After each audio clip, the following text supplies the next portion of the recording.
guess my question is, we've noticed the past 1 or 2 weeks, parang the stock market has been doing much better. Ay, nakaka-rebound na siya. Is it the right time to come in already now?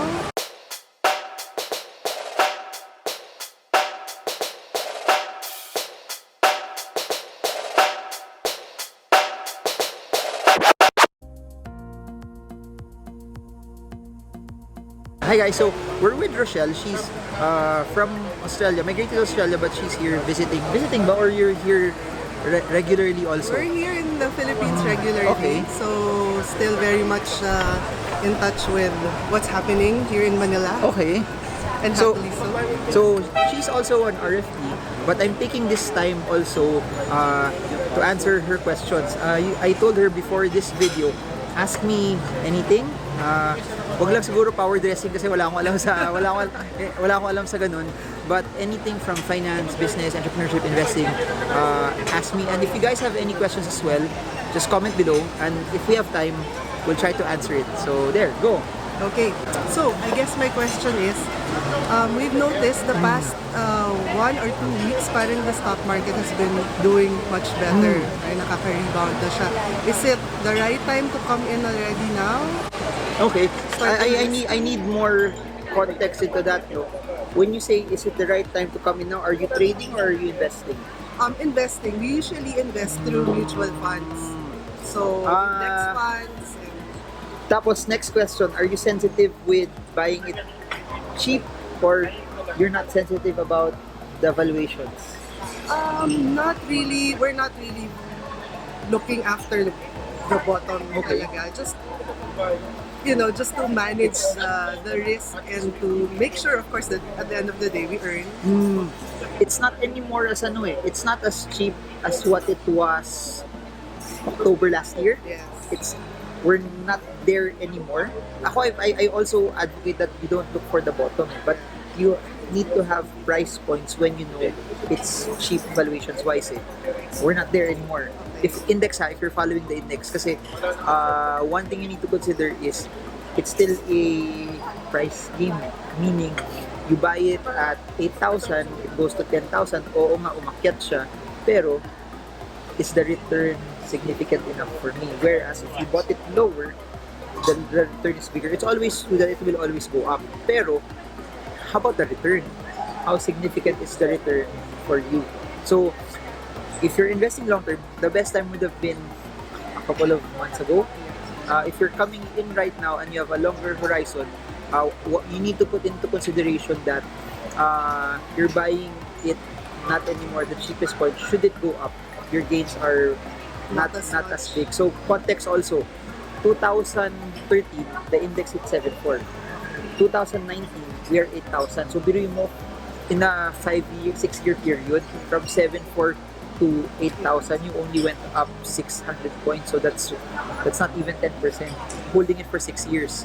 So parang ganong context. Okay. Do you think that the market will still have a tendency to go down after this recent surge, or mukhang we're here to stay at this level? Corrections are normal because people will always sell. And when people sell, stocks or markets go down. So, will it go down now? From a technical perspective, what I do know is this. If we do not stay above 8.1 or we do not break 8.1, we'll just hover. We won't really significantly go up. But if we break 8.1, because I use technicals in my trades, technical analysis tells me that 8.1, there's a lot of selling there. If somehow we break past that, stay above that, I believe the market can go higher. 8.5, 8.9 is possible. If we don't break 8.1, it could correct to 7.5, 7.7 for the short term. So another thing that I tell people is, it's not a question whether markets will go up. It's a question of when it's up, what side are you on? Are you the one selling or are you the one buying? So it's actually more of that. So it should go back to what will I do with my cash when it hits certain scenario. So the market is not about price points, but it's more of what do you do when it hits this, and this, and then what do you do when it hits this, and this. Are you okay that pag nasa taas siya, you're not selling, pero you're okay na pag bumaba siya later, hindi ka rin magpapanik or manghihinayang that you lost this ability to earn from this. Or are you the person that you bought here, your condition once it starts hitting this, you start selling. So, yun. Okay. Well, siguro from our perspective kasi since we always do it through the funds, Okay. through index funds, parang a lot of the work is done by the Fund managers, manager. yeah. So, yun, it's really a question of whether is it okay already to engage now kasi tinanggal muna namin sa index fund recently because before it started going down, Okay. luckily, Okay. nalabas namin. But now, we're trying to ride the wave up again, hopefully, to be able The highest point that the market has ever hit since the history of the PSEI is 9,000. So if you buy at 8,000, hits 9,000, are you okay with 10-12% yield? Something like that. Parang yun yung passive. Or should it go to 10,000? Are you okay with 15-20% yield? Is that yield acceptable? Or it's kuning acceptable sa inyo. And you also have to expect that if it goes to 8-9, it doesn't go above 8-9, people will sell. It will all go down again. But what I do know, and I've said this in a lot of videos, 2019, the economy will be much, much better. Lahat ng fears about inflation is gone na eh. Oil is down. The dollar is stable against the peso compared dati fear na mag-58, it's out of the table already. Plus election, SEA Games. So many opportunities for people to either spend or businesses to grow this year. You're seeing it happen eh. So yun, I think 2019 will be a better year for people who will actually take advantage of it. But if they're not taking advantage, it will just be the same people who will get rich. Sila Randall Chongson, sila lang yung mayaman. Yun. Alright. That's it? Yes. Wait lang, let's see kung may questions yung other people. That's it. Oh, that's Forex or stocks? Stocks ako. Mahina voice ko. She's from Australia. Jefferson Quinton is also from Australia. Hello. PAL, I posted a post on PAL on where it could go. I think if it stays above its breakout point 19 and then yung support niya. PHA, let me create a stocks by request video for that. For PHA, MEG, and ISM. Do you have a mentorship program?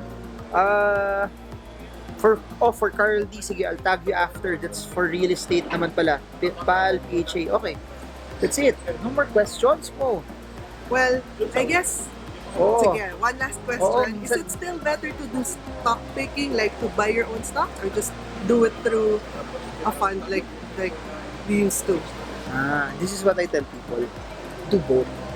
Kasi when you do both, that's when you will find out what it is talaga. A lot of the people who say the stock market is too risky, it's too hard, they haven't really tried it yet.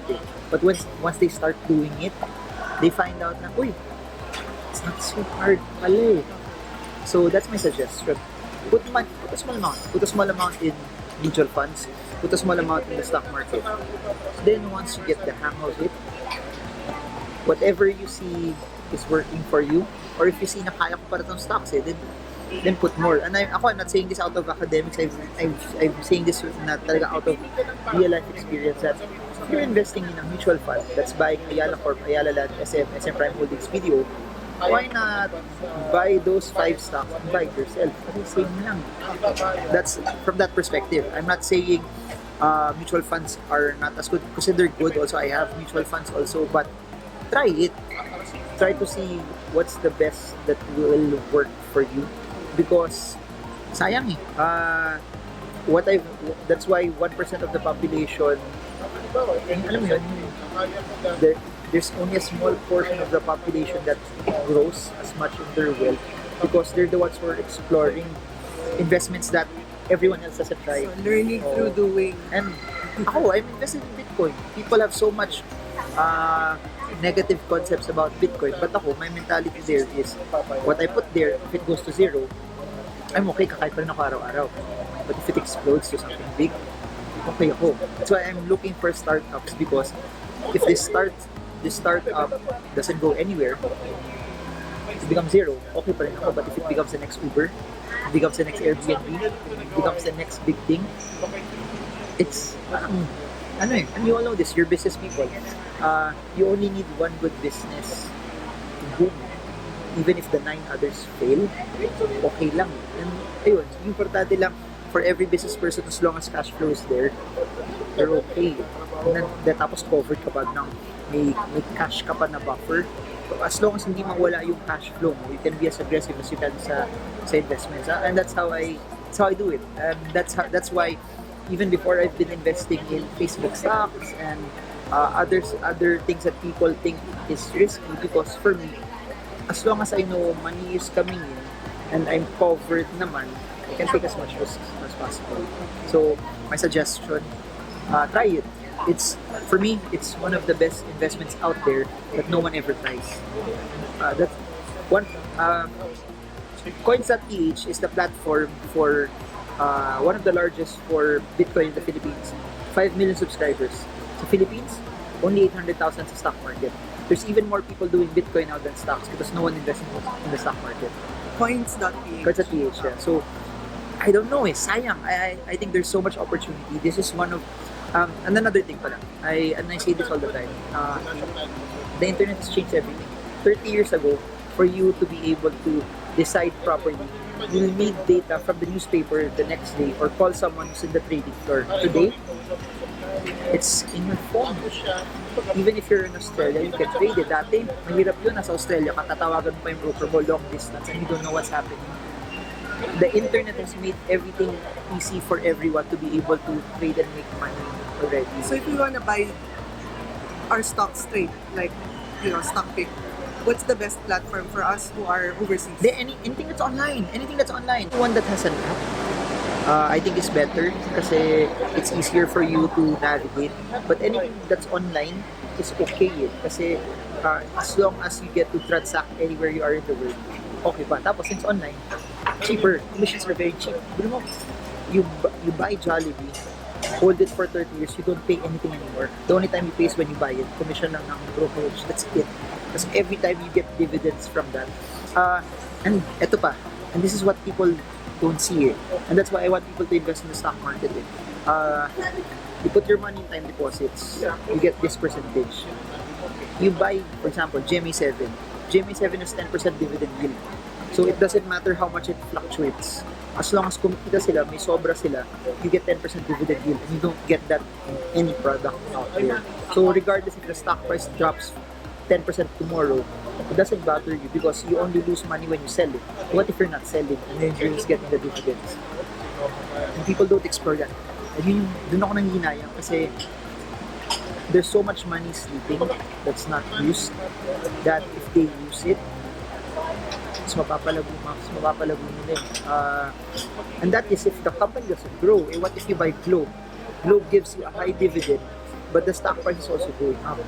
So you have the best of both worlds. Parang bumili ka ng property na umaakyat yung presyo niya, tapos may rental income ka pa. Opportunities to earn. And without the hassle of getting a tenant, without eviction, without parang tumalbog yung cheque, wala kang sisingilin na gano'n. That's why I like it, but everyone doesn't know about it. For me, it's the investment that's staring you at the face, but no one is getting into it because there's so much, I think, misconceptions about it. None. Okay. Yeah, so I guess that's it. Thank you very much. Mahina daw yung audio pero we're outside, we're in the mall guys, so it's Having good coffee. Having good coffee. Toby's Estate. Australian coffee. Oh, please sponsor us. Please, I'll promote you every day. I love good coffee. And joke lang. But they're good coffee. Anyways, I guess that's it. Any words of encouragement naman for people who are abroad? Ito interesting. Filipinos always want to go abroad. Is it actually that green abroad? Is our pastures actually better outside? I think that my best takeaway about living abroad is really parang my horizon widen. The way parang there's a more global way of looking at things, and also siguro the fact that you took a risk makes you sort of more courageous to try other things, which is important also if you wanna sort of go into business. It's really exercising that muscle of fighting your fear or breaking through your fear. Ito interesting. You went to Australia. You're with your family, so Yes. at least the dynamic of other other Filipinos that leave, hindi na kasama family nila. So, you've taken that out of the equation. What's the hardest part of going to another country? Going to another country is really starting from scratch.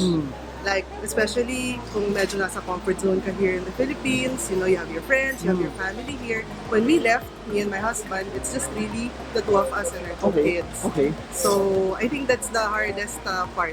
It's the first year, the battling the homesickness, the loneliness, and also adjusting to a new culture. So it's sad. It's sad din pala. It becomes sad also pala. It's quite medyo lonely siya for the first year when you're trying to adjust, and then when you start to have friends and start to adjust to the culture, and then it feels like home na rin, like a second home. Then I think from there on it gets better na. And then you start to see you know, you start to explore more things, and then your horizon opens up. Okay. Second question. Ako na nag-interview. Second question. You said kanina, why is it you went I interviewed your husband on a different video, not on this video, but check that out. You went there, but why are you still putting the business here? Not na lang go all in and double down on Australia. What do you see in the Philippines? Well, I think that first of all, when we left, we had the business running here already. So we have our whole team.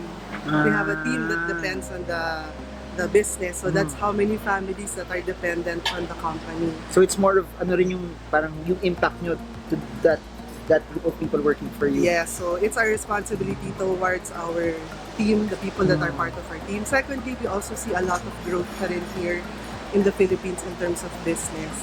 Demographics-wise, our country is very young.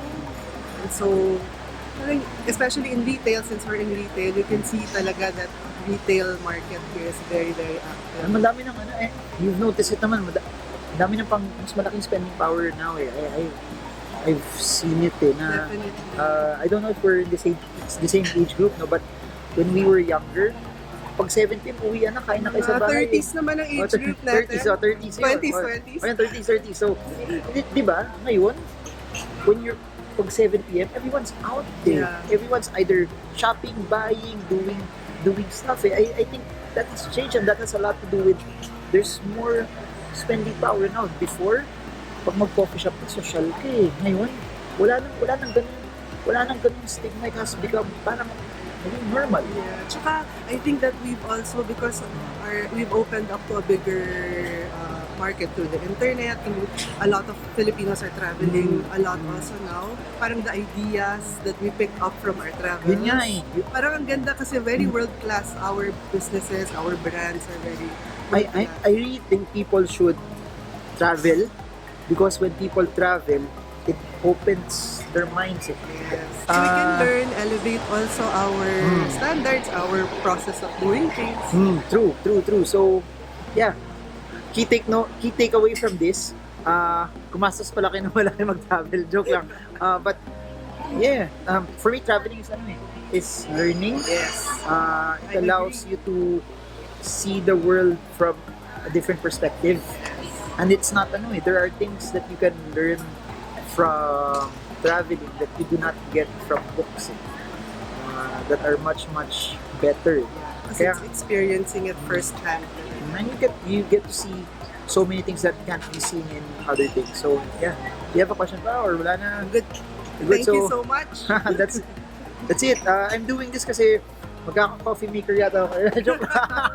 Joke lang. DeLonghi, I'll just send you my address. Okay, sure. Okay. I hope this video guys helps you trade well, trade strong, trade